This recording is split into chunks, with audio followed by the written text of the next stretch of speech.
चंदनपुर नाम का एक गांव था जो बहुत ही सुंदर था। वहां के सभी लोग हंसी खुशी रहते थे। गांव में एक श्याम नाम का लड़का रहता था जो बहुत ही समझदार था।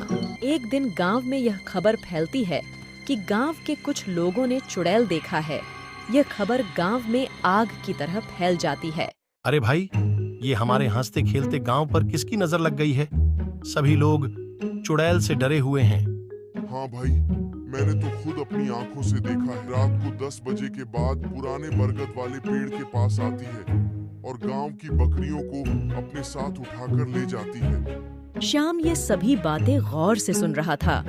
उसे भूतों में विश्वास नहीं था। चुड़ैल के डर के कारण गांव के सभी लोग मुखिया के साथ मिलकर बाबा के पास जाने लगते हैं। आप सब कहाँ जा रहे हो? भूत वूत कुछ नहीं होता, ये सब किसी की शरारत है आप सभी को डराने के लिए। हाँ, तू तो बोलेगा ही कि भूत नहीं होते। बकरी तो हमारी गई है ना। हमें पता है कि भूत ही हमारी बकरी लेकर जाती है। अब हट रास्ते से जाने दे हमें।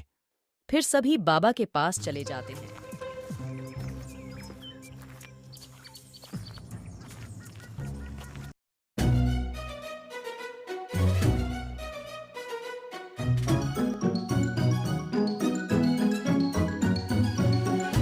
बाबा बाबा मदद करो बाबा, हमारे गांव पर किसी चुड़ैल का साया है। वो हर रात आती है और हमारे गांव से बकरी उठाकर ले जाती है। बाबा, वो मेरी 2 बकरी उठाकर ले गई। मेरे घर का गुजारा बकरी से ही चलता था। ठीक है बच्चा, मैं तुम्हारे गांव में आऊंगा और उस चुड़ैल को भगा दूंगा, लेकिन उसके बदले मुझे बहुत सारे पैसे चाहिए। गांव वाले सभी पैसे देने को तैयार हो जाते हैं और बाबा उनके साथ गांव चला जाता है। पेड़ के पास आके बाबा कुछ मंत्र पढ़ता है। इस पेड़ के नीचे चुड़ैल, तेरा क्या काम है? भाग जा यहाँ से। दोंदुमल मेरा नाम है। एकदम बिगडम छू। यहाँ एक चुड़ैल का साया था, अब मैंने उसे भगा दिया है। अब यहाँ कोई चुड़ैल नहीं आएगी। फिर सभी बाबा को बहुत सारे पैसे देते हैं, जिसे लेकर बाबा वहां से चला जाता है। 10 दिन बीत जाते हैं और गांव में कोई भी चुड़ैल नहीं दिखाई देती है। अगली सुबह गांव में फिर से खबर फैलती है कि गांव में फिर से चुड़ैल आ गई है।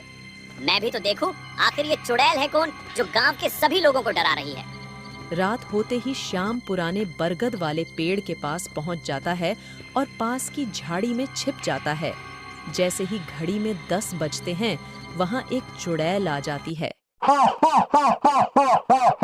आज तो सबने अपनी बकरियों को छुपा कर रखा है, पर मैं तो फिर भी बकरियां लेकर ही जाऊंगी। श्याम यह सब झाड़ियों के पीछे से देख रहा होता है। अगली सुबह फिर से गांव के सभी लोग बाबा के पास जाते हैं और बाबा को चुड़ैल के बारे में बताते हैं। वह सब बाबा को बता ही रहे होते हैं कि पीछे से चुड़ैल वहां आ जाती है। चुड़ैल को देख गांव के सभी लोग यहाँ वहां भागने लगते हैं। रुको रुको, मुझसे डरो नहीं, मैं चुड़ैल नहीं श्याम हूँ। फिर श्याम चुड़ैल का मुखौटा निकाल देता है, जिसे देख हर कोई हैरान रह जाता है। अरे ये तो अपना श्याम है, तो तू ही है वो बदमाश जो चुड़ैल बन के सारे गांव को डराता है। नहीं मौसी, मैं नहीं, ये बाबा और उसके चेले की करतूत है। कल रात मैंने इस चुड़ैल का पीछा किया था।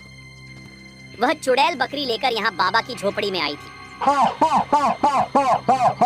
अरे वाह गुरुजी, ये चुड़ैल बन के लोगों को डराने और पैसे कमाने का अच्छा तरीका है। मुझे बहुत मजा आ रहा है। ज्यादा मेहनत भी नहीं करनी पड़ती और बहुत सारे पैसे भी कमा लेते हैं हम। जब श्याम ने गांव वालों को ये सब बताया, तो गांव के सभी लोगों ने बाबा और उसके चेले की पिटाई की। शाबाश बेटा, आज तुमने गांव को एक बहुत बड़े संकट से बचाया है।